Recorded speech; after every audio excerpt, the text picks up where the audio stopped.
What's good, YouTube and Facebook? We are back for another video with your girl, New Age Coach. We're about to do the best, I don't even know what you can call it, the best video you could think of. There's no words. That's how good it is. There's no words to describe what's going to happen. But first, I would like to welcome her to do the most beautiful intro that you could ever think of. Soaking up that good ass energy on my beautiful skin. I gotta soak up all that good ass energy. I gotta soak it all up. Oh, that's what I was doing. That's what I was doing. I don't know if you could tell, but I was soaking it up.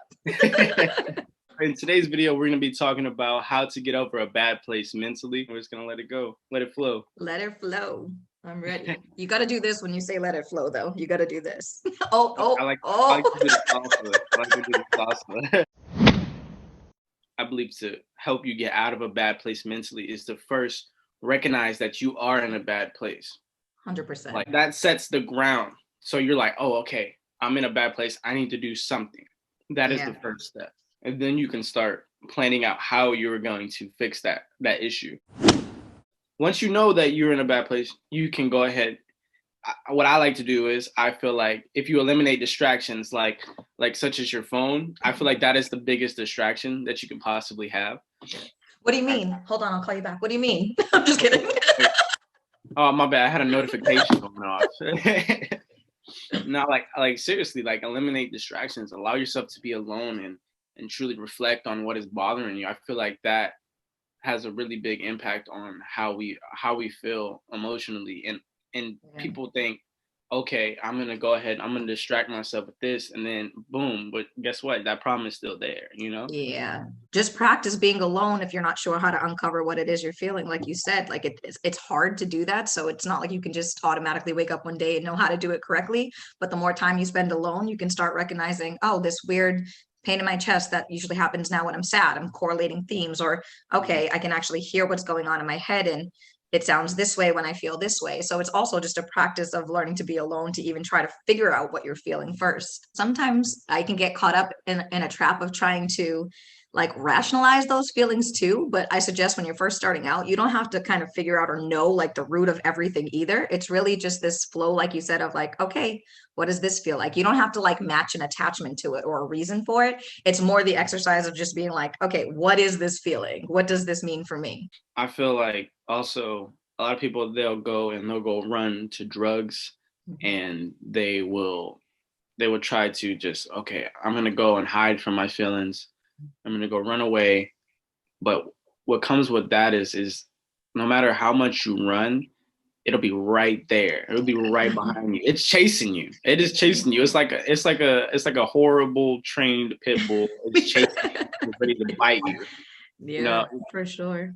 you can't run away. Like for me personally, I've dealt with that. You know, I was in a bad place and I ran to drinking or smoking, and I understand that. But that really prolonged my healing process. If I could go back, I would not do that. I think it comes down to balance with that too, though, right? So just playing devil's advocate, because sometimes it can be a trap when you turn to something else to also fill that void too, right? So balance is really the core issue. And what I mean by that is I got stuck in maybe a little bit of a trap. Likewise, if I was going through an issue where I would turn to meditating incessantly or doing all of the spiritual things or trying to fill up my time with surface level things that at face value are spiritual and good for yourself and soul development. But if you're doing too much of those things without balance and without the right intention, that can also be a form of addiction or bypassing, for example, right? So I think what we're trying to promote is an idea of balance and intention, and getting really to turn that attention back to you to sit with whatever feeling that is in a healthy, balanced, thoughtful way. Everyone's different. Everyone has a different emotion. Everyone has something different in their life. Everyone is totally different. We all have different experiences, different childhoods, different parents. Everyone is different and significant in their own way. So what may work for me may not work for you, or you know what I'm saying? Like, you got to figure out what works for you.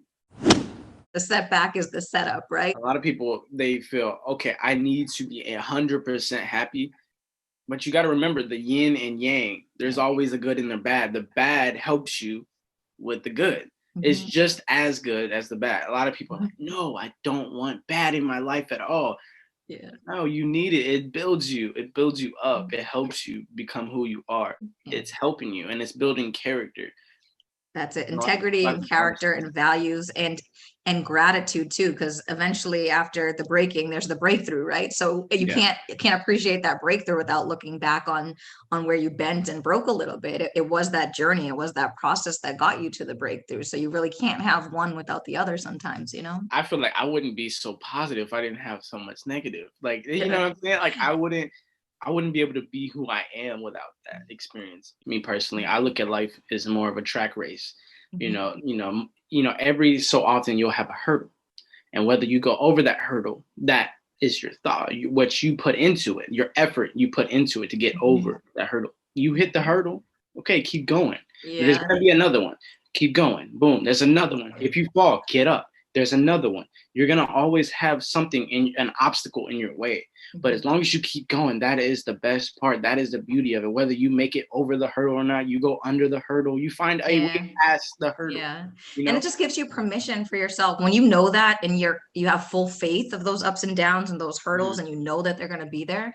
It kind of gives you permission to then just ride that when it comes. Like you already are prepared mentally for those situations. And like one of my favorite analogies is the idea of a trampoline, right? Like if you've ever jumped on a trampoline, you see when you jump on it, the bottom of it goes down. It almost touches the ground.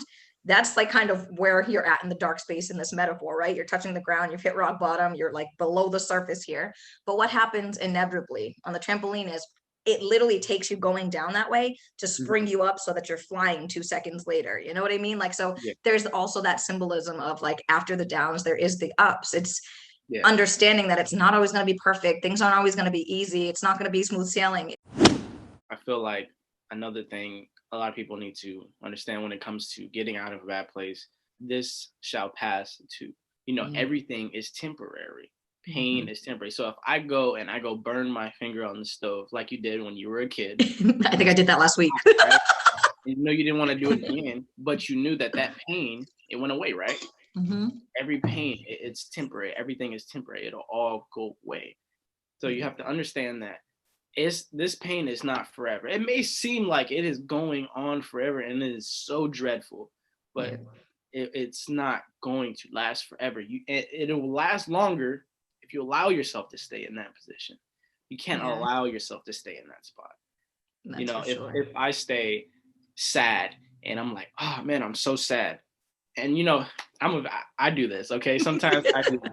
So you know how sometimes you get sad and you're like, okay, I'm gonna listen to some sad music. Oh, you get in the feels. You just find it. You wish it's raining outside. You're like just sitting in the rain, listening to soulful music. Like Usher in the music video and just dancing, and no, but it's good. That visual was everything. Yeah, it's good to do that, but at the same time, you can't stay in that position forever. It's good to cry it out. It's good to do that, but understand that if you stay in that predicament, then you're going to stay sad. Yeah. There's that correlation, between how you think, right? How you think affects what you believe affects your actions. So there's this whole cyclical thing. So there is something to, acknowledging it and understanding and looking at it and being aware of it and sitting with it, like you said.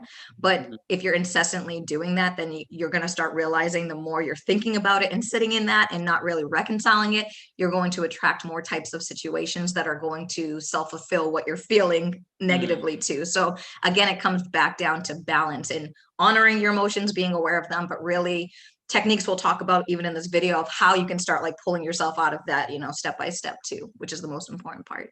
Yeah. And going back to what you just said, you're talking about you were attracted. It goes back to law of attraction. If you're not familiar with the law of attraction is basically you are what you attract. So if you stay in this negative light, you're going to attract more negative light. But if you try to show gratitude and up your frequency, up your light in your life, you try to be more happy, then you will attract more. You will attract more abundance, more happiness. To show gratitude that is the most important, is to show gratitude for what you do have, not what you don't have. Picking up off gratitude, like it's something to be careful of when we say that, because people are like, well, if I'm in this really awful place, like, what do I have to be grateful for? Right. That's something that I've asked myself in the past. Like, everything just feels so heavy. You're like, is there actually anything good? Is there actually? And there is. And that's the whole practice of gratitude. And it's maybe even just being grateful to yourself that you're even asking yourself that question, because then it leads you down a path to start really uncovering some of the feelings you have. But it's an asking, and there are still things to be grateful for. Like, okay, hey, I'm grateful that I'm honoring that I feel like crap today. That could be it. That's still a form of gratitude. That's still a form of self-love. That's still showing up for yourself, and you can be grateful for that. It doesn't have to be these big, like, elusive things like that everyone talks about when we talk about gratitude. It's really the most simplest, like, okay, I'm breathing. I'm here. It's hard. I'm acknowledging that it's hard. That might have been hard for me to even say to myself a year ago. I'm grateful I could actually admit that to myself today. There's gratitude to be felt in moments that feel like it's abandoned you, is what I'm trying to say. Yeah. It never abandons you. There's always something to be thankful for. Just the little things that add up. You know, even if it's so much as, yeah, like you said, I'm breathing, I'm here today, I'm in the present moment. That is something to be grateful for. You know, there's some people that aren't here. You know, there's also people that don't have a roof. You know, there's people that don't have a chair. There's people that don't have a laptop. There's people that don't have a phone. You know, there is a lot to be grateful for. Even if you don't put the focus on like other people, I think that's sometimes where we get caught up, where we're like, I should feel grateful because I have a roof and someone doesn't. And then that could be a whole trap too for you if you're not like in a good place where you're like, well, now I feel bad that I'm feeling bad that I have this thing that someone else doesn't, right? So again, it's that balance, and really just making sure, like, in your own practice of gratitude, if you're in this space, that you're focusing on like things that are important to you, that you have intangibly or tangibly right now for you, so that you don't kind of get caught up in that rabbit hole.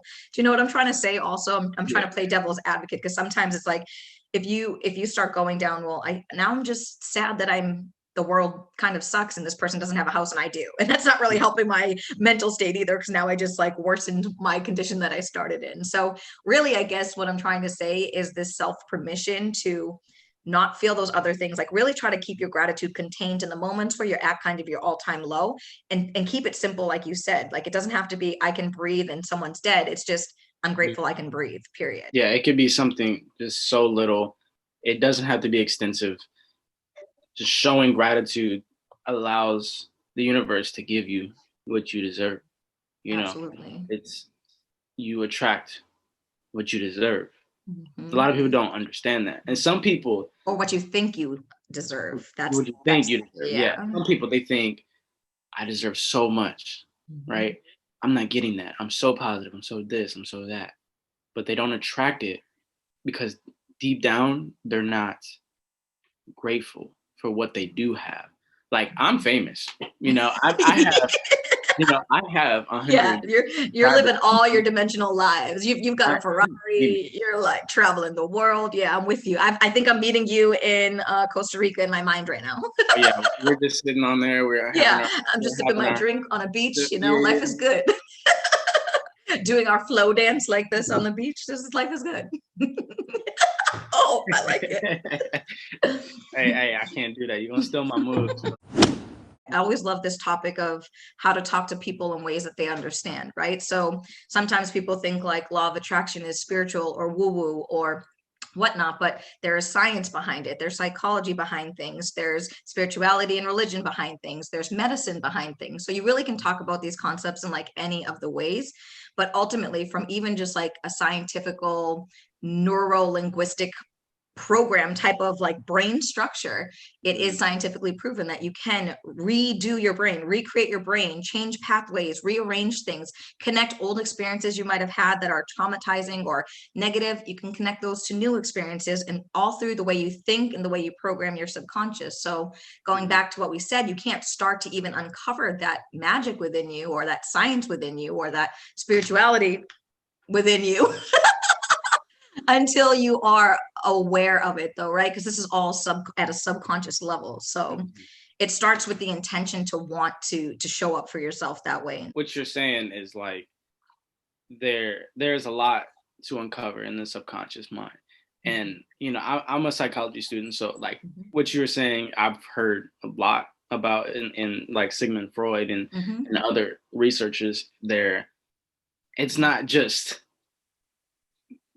the meditating, Yeah, it's not, exactly. it's not just that. It's more personal growth. The ultimate kind of bottom line is, like we said, that the way you think really does affect your life. It really does affect your self and soul development, right?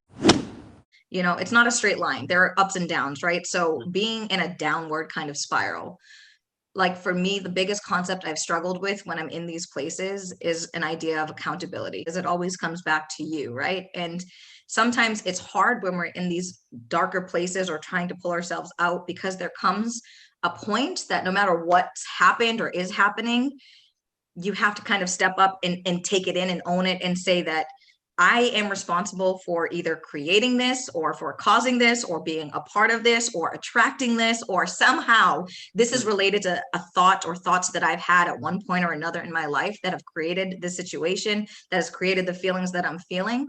But until you're ready to take that accountability, like I truly don't think that there's going to be room for growth, because it starts with that awareness and saying, okay, I somehow created this, but the power and the empowerment comes from saying, okay, if I could create that somehow, guess what? I can also uncreate it, and I can actually change it so I feel better. Drop mic. Yeah, I can't even go on that one. You said exactly what I was thinking. I can feel all the feels without feeling guilty, or like I shouldn't be feeling this way, or something's wrong with me for feeling this way when I should be so positive and happy and just smiling and doing all these things. No, that's not, it's not the right message. Yeah, it's okay to have an emotion. It is okay. A lot of people are like, okay, you can't be sad. No, you can be sad. I may be spiritual. I may be positive a lot, but I do get sad. I can't stress it enough. It's okay. It is okay to feel the feelings that you feel, because you are human. And that's part of vulnerability. I think vulnerability is, it's so truthful, right? There's so many things in our world where it's like, can I believe that? Can I trust this? Like, what is actually going on? But having this level of vulnerability to like peel back some layers to show somebody a side of you like that, that's what is authentic. That's what makes you who you are. That's what creates bonds. That's what helps build trust in relationships, right? Everyone already knows at like a conscious level that no one is perfect. So why do we hide the moments where we're actually not perfect? People already know that. It's this like limiting belief we put on ourselves that we have to like appear a certain way or be a certain way or fake it till we make it. How often do we hear that in our society? It comes down to just authenticity, like honoring who you are at any given point of whatever you're feeling.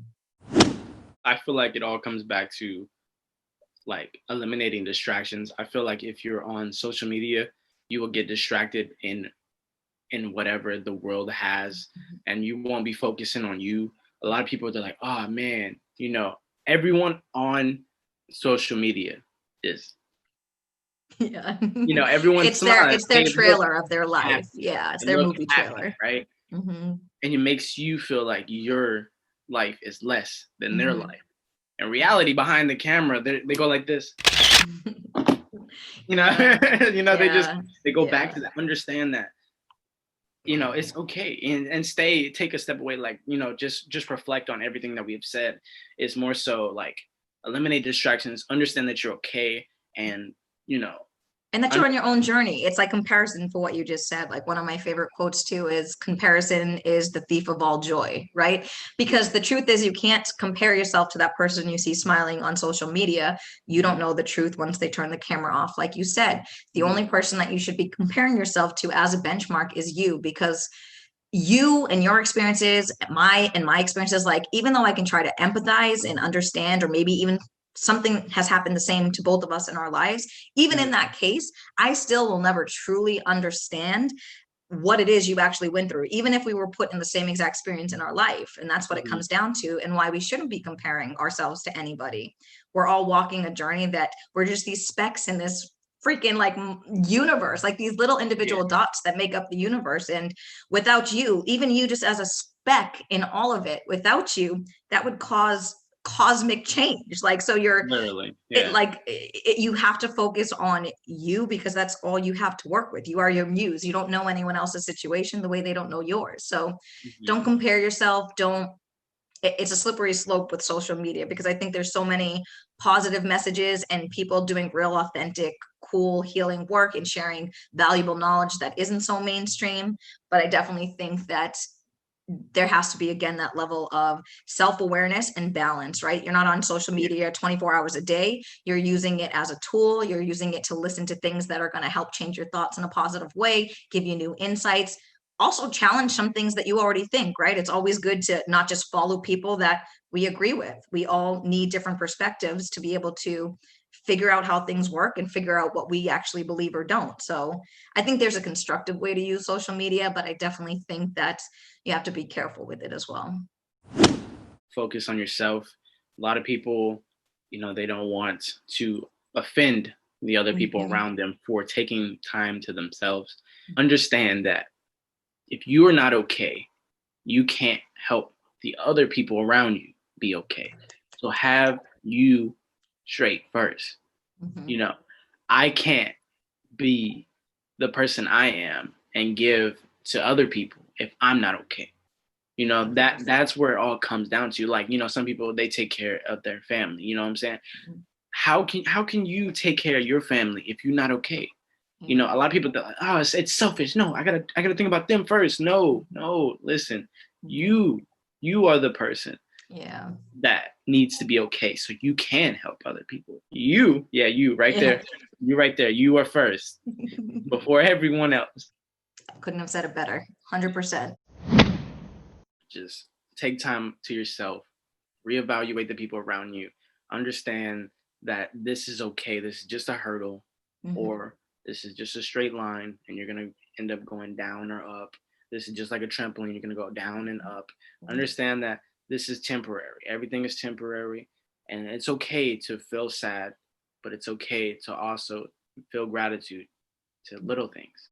There's a lot that you can do. I hope that you got some good information out of this video. If there's anything you want to say before. No, I would just say you're doing a great job. I know it might feel hard. It might feel like, what the heck am I doing? What is life? You might have all these existential questions, but that's all normal. Everything you're feeling is normal. You're normal. You're a human being just trying to be and understand. And that's quite literally your purpose, is just to continuously try to seek understanding and show love to yourself in the process. You made it this far, go ahead, hit the subscribe button on both of our channels. If you haven't already, hit the bell so you never miss a self-growth video from Jer, and you never miss a bedtime with Bay. I'm